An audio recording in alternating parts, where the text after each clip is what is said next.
Hello दोस्तों, स्वागत है आपका हमारे चैनल यूपी एग्ज़ाम क्रेजर में। दोस्तों, आज के वीडियो में हम 6 मई से संबंधित उत्तर प्रदेश करंट अफेयर और इसके अलावा यूपी एग्ज़ाम्स के लिए मोस्ट इंपॉर्टेंट करंट अफेयर के क्वेश्चंस को डिस्कस करेंगे और हर एक क्वेश्चन से रिलेटेड आपको फैक्ट भी बताएंगे। और वीडियो के अंत में हम आपसे ये क्वेश्चन भी पूछेंगे जिसका जवाब आपको कमेंट बॉक्स में देना है।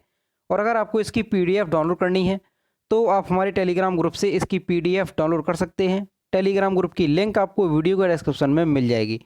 और दोस्तों, ये जो Uttar Pradesh daily current affair का वीडियो है ये यूपी के सभी कॉम्पिटिटिव एग्जाम्स जैसे कि UPSI, यूपी वीडियो, लेखपाल, RO, ARO, UP PSC, Uttar Pradesh शिक्षक भर्ती तथा यूपी की जितनी भी प्रतियोगी परीक्षाएं होती हैं सभी के लिए मोस्ट इम्पॉर्टेंट है। तो अगर आप उत्तर प्रदेश के किसी भी एग्जाम्स की तैयारी कर रहे हैं तो Uttar Pradesh daily current affair का वीडियो रेगुलर जरूर देखें। तो चलिए आज का वीडियो शुरू करते हैं। पहला क्वेश्चन है, हाल ही में जाने माने शायर शकील गाजीपुरी का निधन हो गया है। यह किस जिले के निवासी थे? ऑप्शन नंबर ए है अमेठी, बी है गाजीपुर, सी है बलिया और डी है जालौन। इसका जो करेक्ट आंसर है वो है option number B, Ghazipur. Corona संक्रमण से जूझ रहे बुजुर्ग शायर शकील गाजीपुर का बुधवार दोपहर प्रयागराज में इंतकाल हो गया। 1 सितंबर 1948 को गाजीपुर के वाजिदपुर में जन्मे शकील गाजीपुर माध्यमिक शिक्षा परिषद में कार्य करते हुए सेवानिवृत्त हुए थे। उनकी 2 पुस्तकें लम्हे लम्हे ख्वाब के और अभिलाषा प्रकाशित हुई हैं। आकाशवाणी और दूरदर्शन से भी उनकी गज़लें समय समय पर प्रकाशित होती रही हैं। उन्हें शान-ए-इलाहाबाद सम्मान, प्रयाग गौरव सम्मान, प्रयाग पुष्पम सम्मान और सरदार अली जाफरी अवार्ड प्रदान किए गए थे। शान-ए-इलाहाबाद सम्मान से 2018 में गुफ्तगू की ओर से सम्मानित किया गया था। तो दोस्तों, आपको ध्यान रखना है ये जाने माने शायर थे।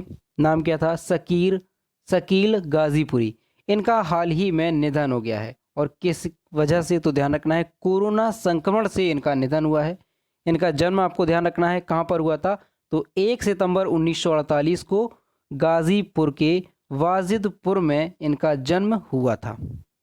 और यहाँ पर आप इमेज में देख सकते हैं ये हैं शकील गाजीपुरी जिनका हाल ही में निधन हो गया है। अब दोस्तों, ये गाजीपुर के निवासी थे तो गाजीपुर के बारे में कुछ इंपॉर्टेंट क्वेश्चन जानते हैं।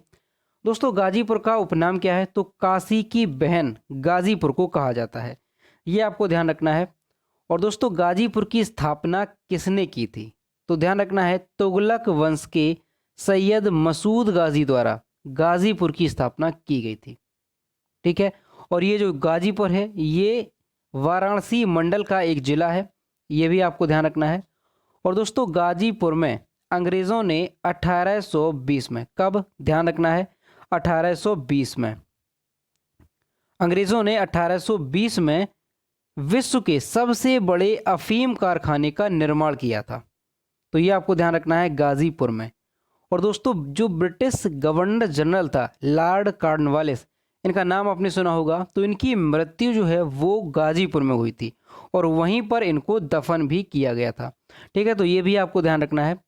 और गाजीपुर की अगर मिट्टी की बात की जाए तो यहाँ पर लाल मिट्टी जो है वो पाई जाती है।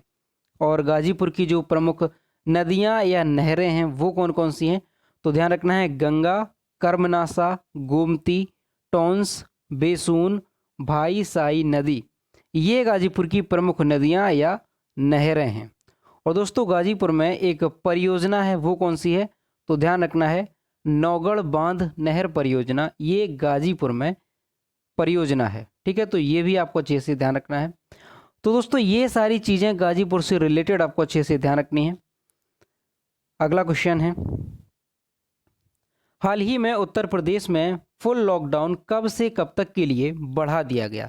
ऑप्शन नंबर ए है 10 मई, बी है 15 मई, सी है 20 मई और डी है 25 मई। इसका जो करेक्ट आंसर है वो है ऑप्शन नंबर ए, 10 मई। यूपी में 10 मई सोमवार तक के लिए फुल लॉकडाउन बढ़ा दिया गया। यूपी के CM योगी आदित्यनाथ की सरकार ने प्रदेश में कोरोना के बढ़ते केसेस को देखते हुए लॉकडाउन की अवधि को सोमवार की सुबह 7 बजे तक के लिए बढ़ा दिया है। योगी सरकार ने कोरोना संक्रमण की प्रभावी रोकथाम और उसके समुचित उपचार के लिए चिकित्सा विशेषज्ञों की एक सलाहकार समिति गठित की है।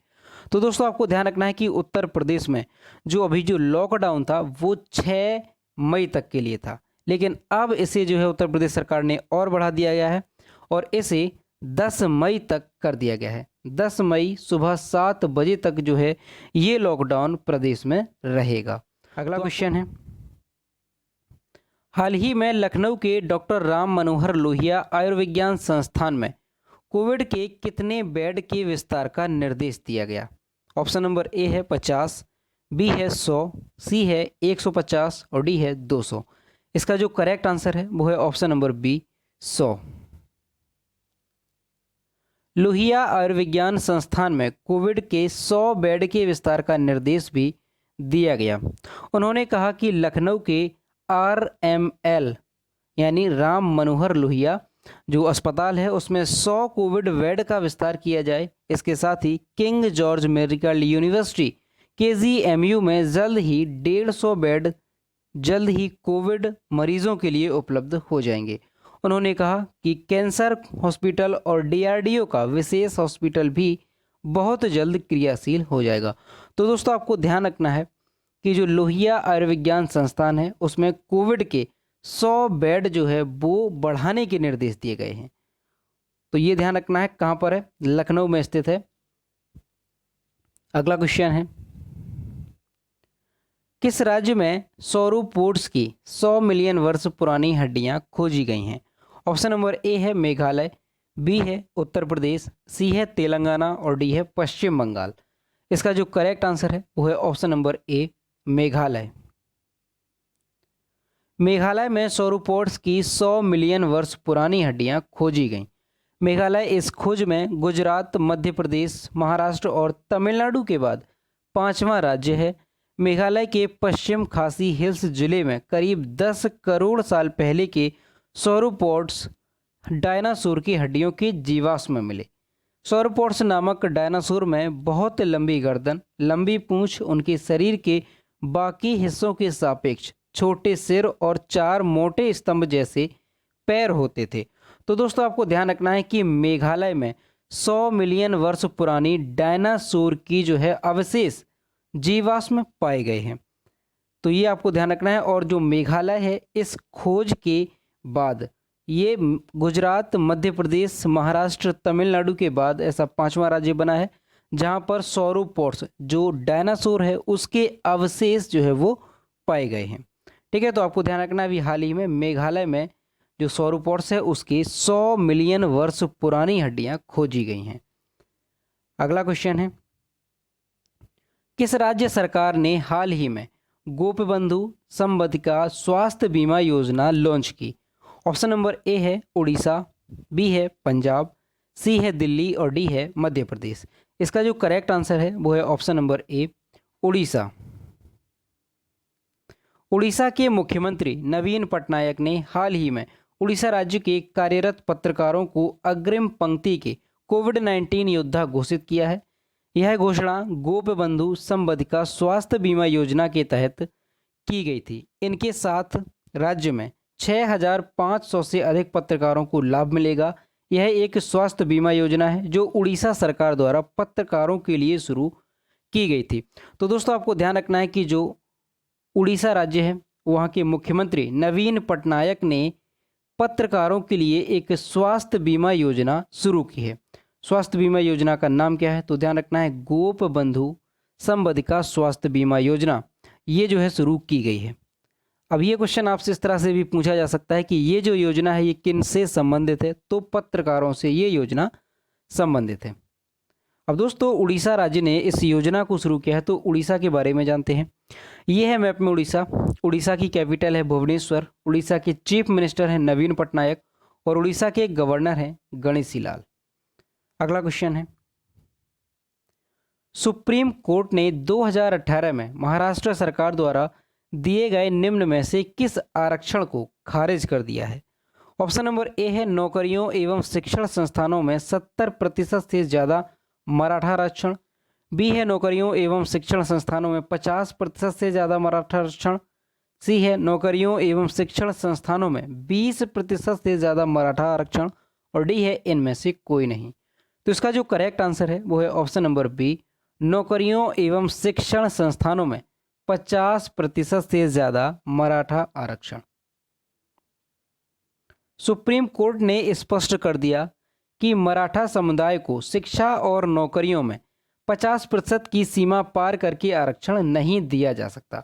सुप्रीम कोर्ट ने अपने फैसले में यह भी साफ कर दिया कि मराठा समुदाय के लोग शैक्षिक और सामाजिक तौर पर इतने पिछड़े नहीं हैं कि उन्हें आरक्षण के दायरे में लाया जाए।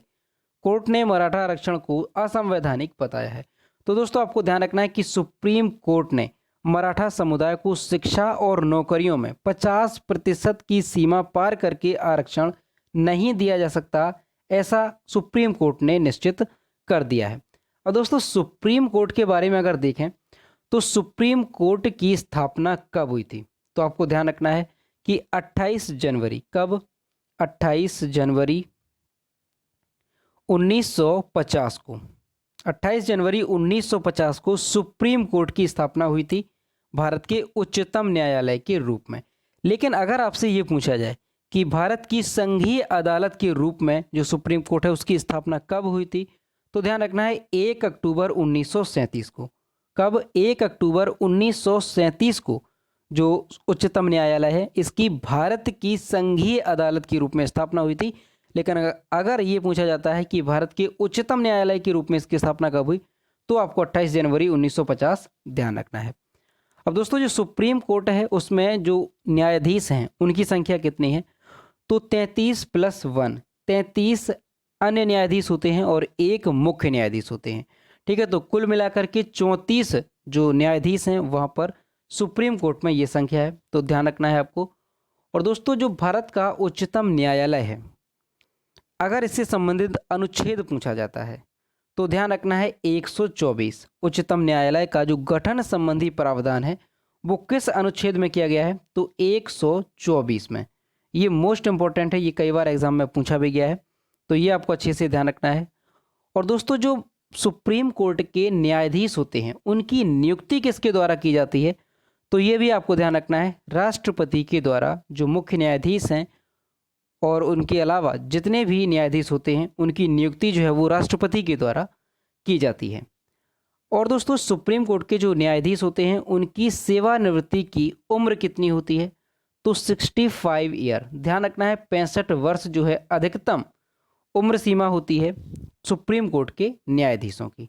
ठीक है, और वर्तमान में सुप्रीम कोर्ट के जो मुख्य न्यायाधीश हैं वो कौन है, तो ध्यान रखना है नथालपति वेंकट रमना वर्तमान में सुप्रीम कोर्ट के मुख्य न्यायाधीश बन गए हैं।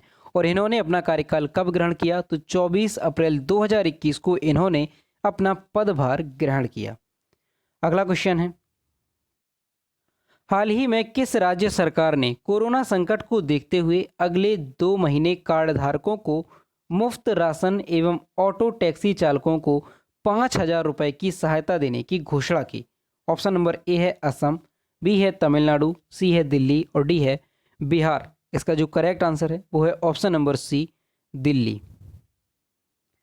दिल्ली में बढ़ते कोरोना संक्रमण के बीच मुख्यमंत्री अरविंद केजरीवाल ने दिल्ली के लोगों के लिए मुफ्त राशन के साथ आर्थिक मदद देने की घोषणा की है। केजरीवाल सरकार ने 4 मई 2021 को कहा कि दिल्ली सरकार 72 लाख राशन कार्ड धारियों को 2 महीने का फ्री देगी। मुख्यमंत्री अरविंद केजरीवाल ने घोषणा की कि दिल्ली में जितने भी ऑटो और टैक्सी चालक हैं उन्हें 5,000 रुपये की मदद की जाएगी। तो दोस्तों आपको ध्यान रखना है कि दिल्ली सरकार जो मुख्यमंत्री हैं अरविंद केजरीवाल, उन्होंने दिल्ली के लोगों के लिए मुफ्त राशन और आर्थिक मदद देने की घोषणा की है। कार्ड धारकों को 2 महीने का फ्री राशन जो है वो दिया जाएगा दिल्ली गवर्नमेंट की तरफ से, और जो ऑटो चालक हैं और जो टैक्सी चालक हैं उन्हें 5,000 रुपये की आर्थिक मदद दी जाएगी दिल्ली सरकार की तरफ से। अब दोस्तों दिल्ली सरकार का ये फैसला है, तो दिल्ली के बारे में जानते हैं। तो ये है मैप में दिल्ली।